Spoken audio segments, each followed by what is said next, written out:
Apple's next event takes place in 1 week, and while many people will be focusing on the new features of iOS 27, macOS 27, iPadOS 27, watchOS 27, basically all the 27 software that's coming out, there's actually something you should be paying attention to more than that. And that is the secret software clues that will be enabling Apple's next generation of hardware devices. That all starts with a promise Apple made 2 years ago: releasing a smarter Siri. And while the road to this release has been messy to say the least, Apple is finally ready to release this new Siri 2.0. This new Siri will work better through personal context. It will be able to understand you more, it will be able to work in and across applications, and understand what is currently on your screen. And while that experience will be coming across all Apple devices, this new Siri is also essential to power a new class of Apple products. In fact,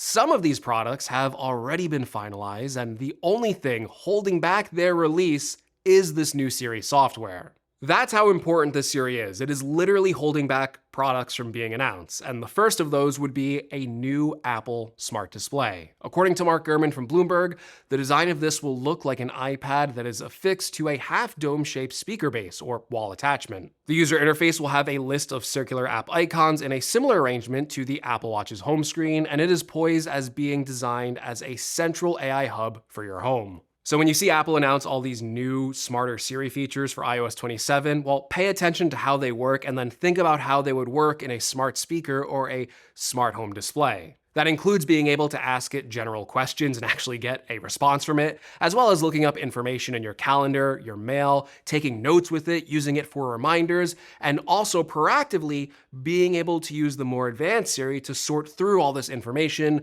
while being able to execute on those commands without having to go to your phone. On top of that, it will work for multiple users in a single household, with one of the highlight features being a facial recognition camera that can identify users, ensuring that this personalized data is not only used correctly, but also privately. The new Siri will also have enhanced visual intelligence capabilities. This will offer more insight about the world around you, which is essential to another hardware product that Apple is working on. This would be the long-rumored pair of Apple smart glasses. Now, this isn't like the Vision Pro. This is actually like a lightweight pair of glasses. Now, the design for these are not finalized, but Apple is working on a few different versions, some with rectangular frames, others with oval frames, with rumored colors of blue, black, and light brown being considered for the final design. And of course, Apple is interested in exploring a higher-end finish like aluminum or stainless steel, rather than the cheap plastic smart glasses we see out in the wild. I was about to say all around us, but smart glasses really haven't caught on in that way either. Now, Apple's goal is to create a pair of glasses that would be instantly recognizable without an Apple logo, much like the design of the Apple Watch or a pair of AirPods. I'm lucky I had those right over here. One of the ways they may do this is with the cutout of the cameras on the glasses. These would be arranged in a particular oval-shaped pattern surrounded by indicator lights. This design would be instantly recognizable and set it apart from the competition. In concept, these glasses would be similar to the Meta Ray-Ban smart glasses, the ones without a display, because these ones won't have a display, right? They will largely just be like a pair of speakers on the stems that I think would work similarly to like the Vision Pro's audio pods, which would be good because that actually has pretty good audio quality, and then a front camera that can take photos and record video, but then also use that smarter Siri to see the world around you. From there, you would be able to use voice commands with this new Siri on these smart glasses, and then you would be able to use the camera to get information about something you're looking at. So for example, you could maybe be at a store and then say, hey, what time does this store close? And then get an accurate answer on how late that store is open until. Or maybe you can ask Siri to give you a historical fact about a building you're looking at, maybe ask it to identify a flower, a dog breed, maybe you can have it give you step-by-step instructions while you're cooking a recipe, or have it translate a sign or a menu, something like that, right? Where you can see where this visual intelligence would actually be useful and not something gimmicky. Features like that would be the main selling point for these smart glasses. I don't know if that would mean they're gonna sell a lot.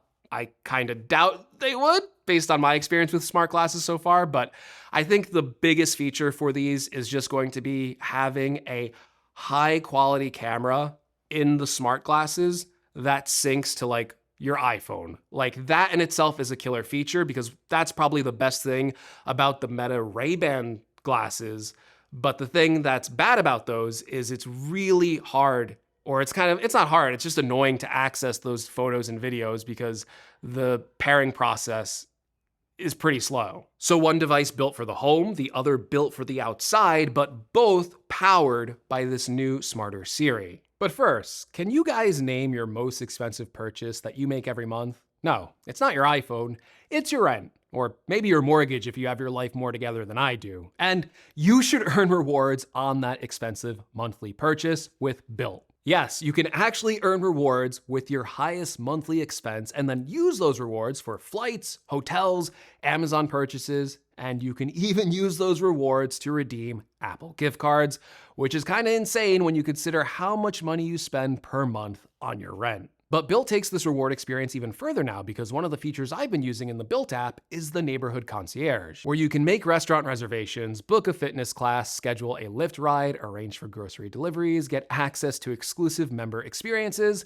and I even used it to help book my flight and hotel for my upcoming Toronto trip. And there's no reason not to earn rewards on your rent or mortgage payment, because Built is completely free to sign up for. So to learn more, use my link in the description, and make sure you use my link so they know that Greg sent you, so I can keep paying my rent. And thank you to Built for sponsoring this video. Now, while we will get clues and glimpses of this software, we won't actually see this hardware announced at WWDC. That's because even though we will see the new feature set for this enhanced Siri announced there, we won't actually get access to that Siri, at least without a beta, until the public launch in September. So for a device like the Apple Smart Home Display, a September announcement kind of looks likely, and the same can be said for Apple's smart glasses. Even though they aren't rumored to launch until the end of this year or maybe early next year, Apple will still likely show these off earlier than expected at an event so that these glasses aren't leaked through regulatory paperwork. Now, while the smarter Siri will enable a lot of future Apple products going forward, it is not the only thing to look out for at this event, because Apple also has software changes in iOS 27 and macOS 27 that are going to hint at two new hardware devices coming very soon. Now, while iOS 27 will mainly be focused on the smarter Siri, Siri chatbot, bug fixes, and refinement to the Liquid Glass user interface, don't forget, this is also the software that will be powering Apple's newest iPhone models. And one of those iPhone models is going to have a new form factor with the iPhone Ultra. The iPhone Ultra is Apple's first foldable smartphone with a 5.4-inch outer display with a 4:3 aspect ratio that unfolds into a bigger 7-inch display that will work and look just like an iPad mini. Obviously, this is a first for the iPhone, and it will require a lot of software tweaks that will reveal themselves in the beta versions of iOS 27. This will include new app layouts, where Apple will be adding sidebars on the left edge of its own apps, just like they have on the iPad, and encouraging developers to add this to their own apps. On top of that, Apple will also be hinting to developers that they may want to have their iPhone apps more adaptable to larger screen sizes. Gee, I wonder why. Under the hood, iOS 27 will also support, for the first time, the ability to have two apps open side by side for enhanced multitasking. So while you could say iOS 27 in other regards will be a minor update, secretly it will be a Trojan horse for getting developers ready for the first foldable iPhone, and many of the app layouts and features for this foldable phone will be clearly hinted at WWDC. Finally, I think one of the biggest underlying changes, and something that I am personally very interested to see how exactly Apple handles this, is with macOS 27. Because one of the biggest rumored Mac changes is supposed to be happening early next year with the release of Apple's first touchscreen MacBook with the new MacBook Ultra. The MacBook Ultra is not only rumored to be more powerful with its M6 chip, but it will have a thinner design with a dynamic island, and the highlight feature is a touchscreen OLED display. Mind you, this is a feature that Apple has long since rejected since the days of Steve Jobs.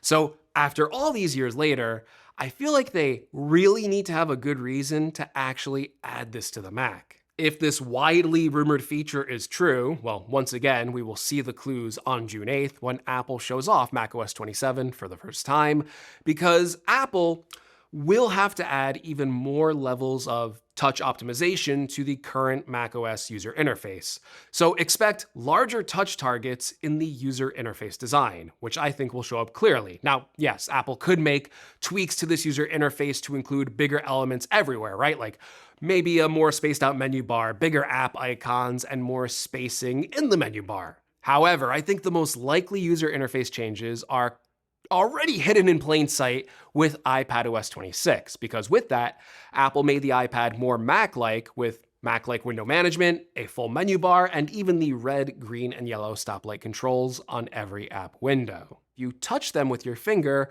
then they expand into larger buttons that make them a lot easier to touch, right? So I think a similar approach could be used to bring touch to the Mac. I think those clues in macOS 27 will point to that future MacBook Ultra feature. And again, I'm really excited to see this presentation to see how much they lean into that. Overall, I think WWDC 2026 is important. It is the last official event where Tim Cook will be CEO, and the software announced at this event will show the direction of future Apple devices for the next few years, which could be honestly some of Apple's riskiest and most ambitious hardware devices in quite some time. So let me know, what do you think we will learn from Apple's WWDC 2026, and what future hardware product are you the most excited for? As always, if you like the video, give me a like. If you want to see more, make sure you subscribe. We're just a week away from WWDC, so it's going to be very exciting to see all of these announcements. And thanks again for watching. I'll catch you again in the next one.